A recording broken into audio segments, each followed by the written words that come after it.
This last week I didn't get round to doing one of those. Well, I sort of got it together, but I didn't quite finish it.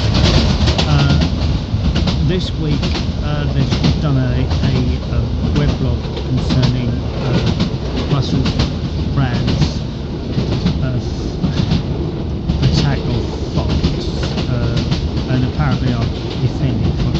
Anyway, I'll just add to it here.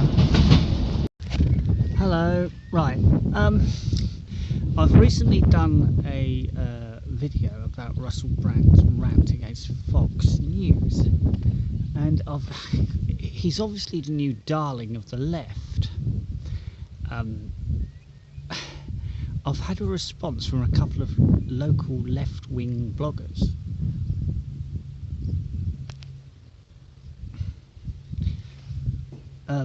Namely Alistair Ross and that main author of Ipswich Spy.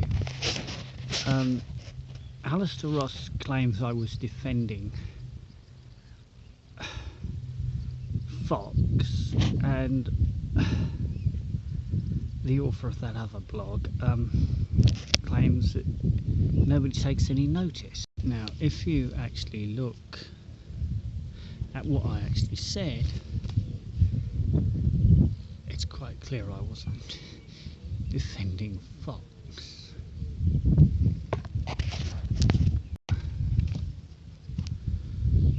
As for nobody taking a Riverside View seriously, at least it still has readers. Anyway, this is a Riverside View in a town that now has a better county councillor. Well, one Lib Dem is as rubbish as another. Okay, right, that's all I've got to say about that. Right, last week I got round to doing some of this. I'll interrupt it later anyway. Here we go. This week there's been a lot of talk about Magna Carta, which leads to this interesting report. Now, everybody knows that Magna Carta was signed at Runnymede, but a lot of people don't know is it was actually written in Suffolk, in the Abbey Gardens in Bury St Edmunds. King John was made to sign it at Runnymede a few months later.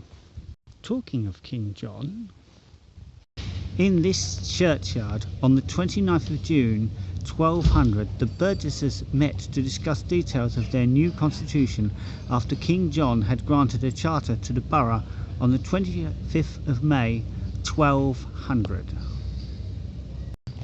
But it means nothing now, because the way it is with our current boundaries, our local authority has about as much clout as the town councils of Stowmarket and Woodbridge, which is why Ipswich needs a unitary authority to represent itself and the surrounding areas, so that Ipswich can be the county town and bring investments to itself and the county as a whole.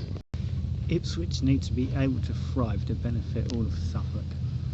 So that is why we need a unitary authority in Ipswich, including Sproughton, Brantford, Kesgrave, Martlesham, Brookhall, etc.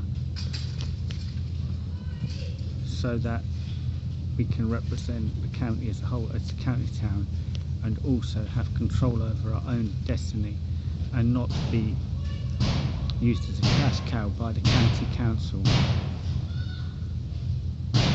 and basically being overcharged council tax for no gain. Right, now here is some more lost Suffolk villages. Hello. Right, this is the top of Bixley Lane, heading towards the mill stream, site of the original Bixley village, which according to the Domesday Book, Lord of the Manor was Ralph the Constable in 1066, and in 1086 it was Alan of Brittany, as you can see.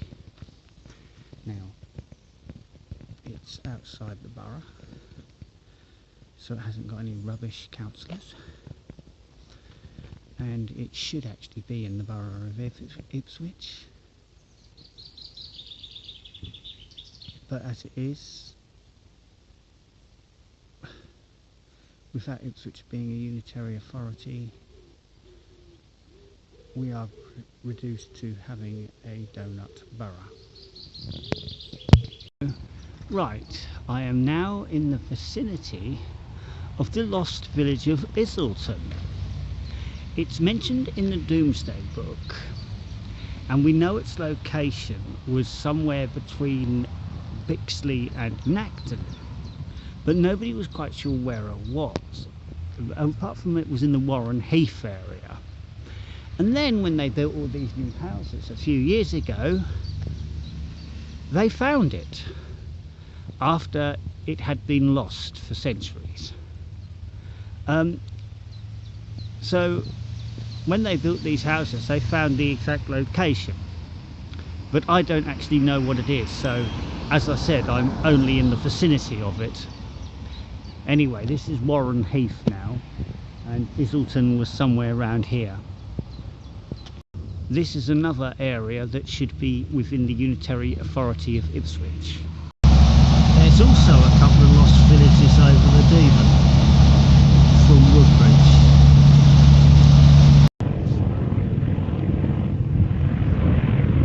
Ah, right. Yeah, down over that way is Haddon and Methersgate, and this is a riverside view.